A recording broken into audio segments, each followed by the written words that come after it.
આગામી મકર સંક્રાંત પર્વને લઈને રાજુલા શહેરમાં પ્રતિબંધિત ચાઇનીઝ દોરી વેચાય છે, ખરીદાય છે। ચાઇનીઝ દોરીઓ આજે સવારે શાંતિદૂત ગણાતા 2 કબૂતરોની પાંખ કાપી, એક કબૂતરનું મોત થતા પ્રકૃતિ પ્રેમીઓમાં રોષ।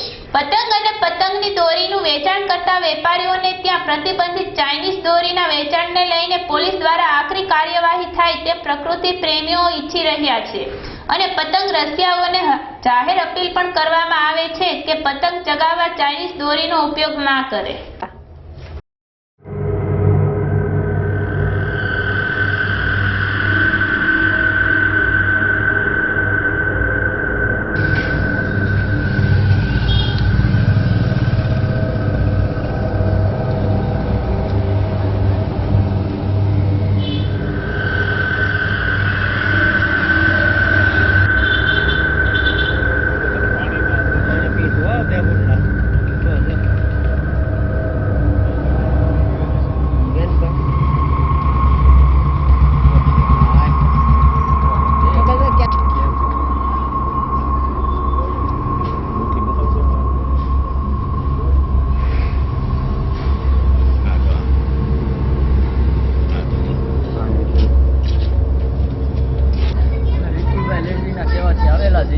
અને 2 કબૂતરને દોરી પગમાં સલવાઈ ગયેલા હોવાથી એક કબૂતરનું મૃત્યુ પામ્યું છે અને એક કબૂતરને પાંખમાં ઘાયલ છે, તેથી તેને સારવાર માટે હોસ્પિટલ લઈ ગઈ હતી અને આ ચાઇનીઝ દોરીને કારણે આ બને છે।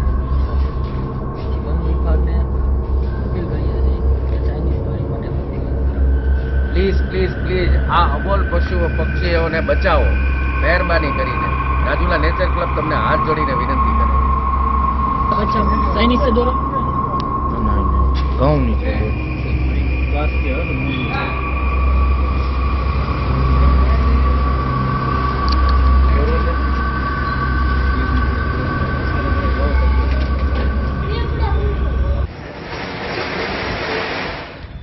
અત્યારે તે શ્યામ કોમ્પ્લેક્સમાં છે, મારા સ્ટુડિયોની બહાર નીકળો તો 2 કબૂતર ઉપરથી પડ્યા, જોયું તો દોરી ચાઇનીઝ દોરી અંદર હતી અને એક કબૂતર મૃત્યુ પામ્યું અને એકને પાંખમાં પ્રોબ્લેમ છે। તો તાત્કાલિક મેં વન વિભાગને જાણ કરી અને ભાઈઓ તરત આવ્યા છે આ વિસ્તારની અંદર અને અત્યારે લઈ જાય છે। તો મારે તો એ જ વિનંતી છે કે મકર સંક્રાંતિની અંદર ચાઇનીઝ દોરીનો ઉપયોગ કરતા નહીં અને સવારે અને સાંજે માળામાં જ્યારે પક્ષીઓ આવતા હોય ત્યારે પતંગ ન ઉડાવવો જોઈએ, તો જ આપણે આ અબોલ પક્ષીઓને આપણે બચાવી શકીશું।